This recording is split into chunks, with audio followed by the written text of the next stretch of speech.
So today we're diving into the pretty high-stakes corporate battle that's unfolding right now at the real estate data giant CoStar.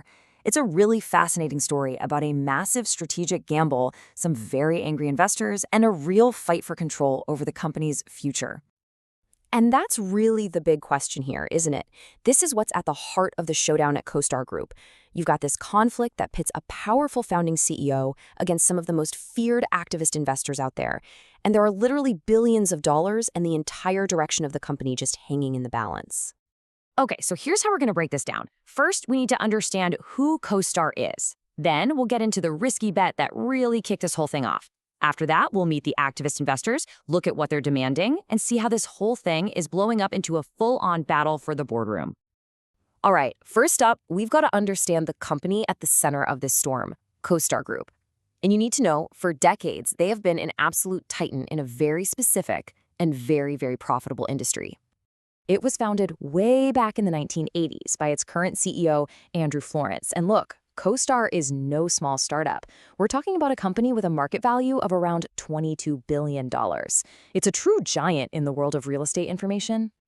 So their main business, their bread and butter, is being the essential go-to database for commercial real estate. If you're a broker or a developer dealing with office buildings, big apartment complexes, or hotels, CoStar's data is something you basically can't live without. They built a whole empire on it. But then, about 5 years ago, CoStar made a huge, very expensive, and honestly, a super risky pivot. They decided to leap from their comfortable throne in commercial real estate into the absolutely brutal, competitive world of residential home listings. And you can really see the difference here. On one side, you've got their traditional business. It's a B2B powerhouse that's dominant and makes a lot of money. And on the other side, well, there's the Homes.com venture. It's losing money trying to take on giants like Zillow in a super crowded consumer market. This was a massive gamble. So how did Wall Street feel about this big bet? Not great.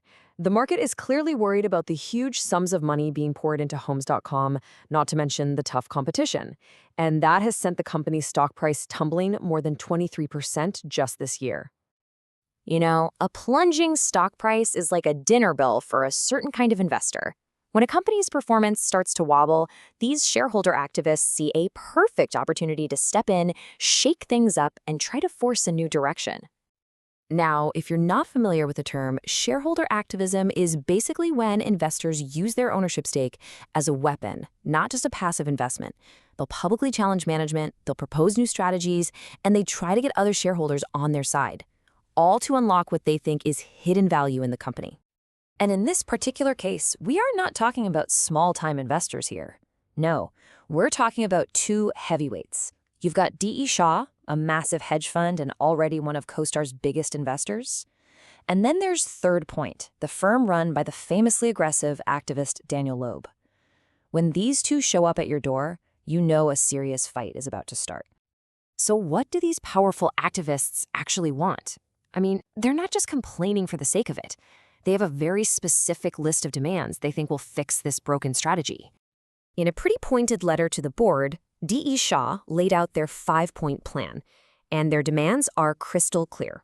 Shake up the board with new directors, figure out a path for Homes.com to actually make money or just get rid of it, get back to focusing on the core business that made them successful, and, use tools like stock buybacks to reward the shareholders.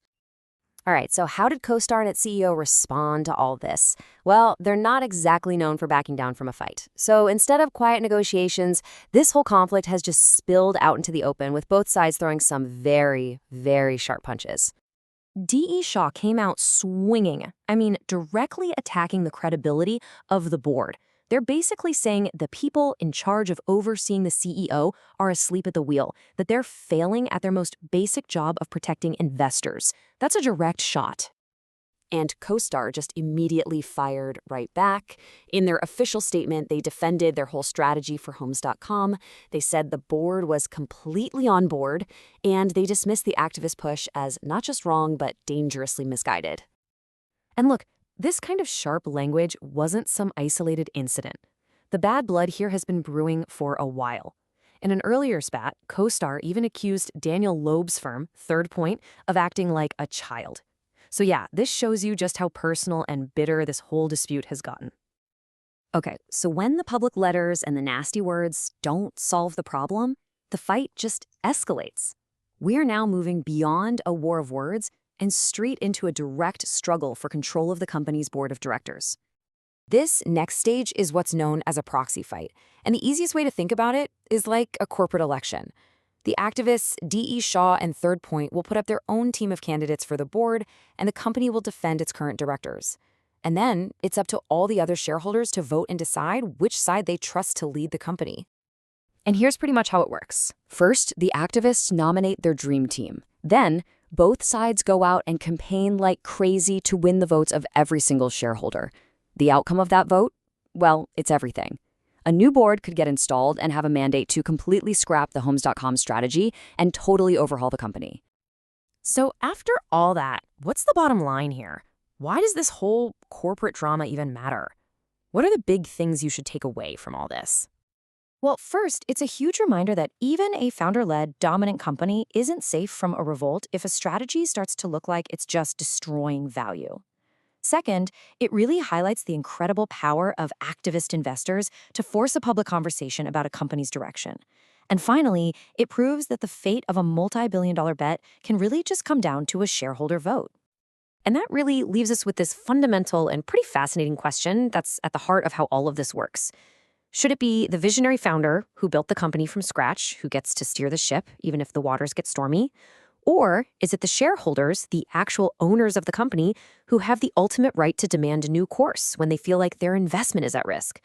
There is no easy answer here, and whatever happens at CoStar is going to be one heck of a case study.